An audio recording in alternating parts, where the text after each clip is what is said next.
महाराष्ट्रात हे चाललंय काय? निष्पाप जीवांची सुरक्षा वाऱ्यावर. कळवा बदलापुरात विनयभंगाच्या घटनांनंतर मुंबई, पुणे, अकोल्यात देखील मुलींवर अत्याचाराच्या घटना उघड. बदलापूर अत्याचार प्रकरणातला आरोपी अक्षय शिंदेला 26 ऑगस्टपर्यंत पोलीस कोठडी, तर रेल रोको प्रकरणी आंदोलनकर्त्यांना 14 दिवसांची न्यायालयीन कोठडी. बदलापूरचं आंदोलन राजकीय दृष्ट्या प्रेरित, मुख्यमंत्री एकनाथ शिंदेंचा आरोप. आंदोलन 8-9 तास कसं लांबलं? शिंदेंचा सवाल.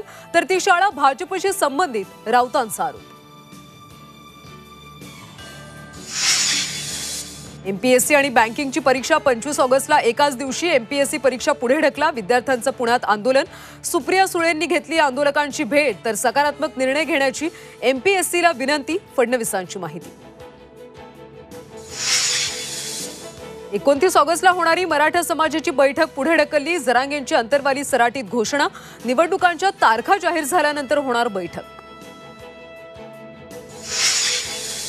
आणि ऑलिम्पिक पदक विजेता स्वप्नील कुसाळेचं कोल्हापुरात जल्लोषात स्वागत. महाराणी ताराराणी पुतळा ते दसरा चौक भव्य मिरवणूक. हेलिकॉप्टरमधून पुष्पवृष्टी, तर सन्मानपत्र देत भव्य सत्कार.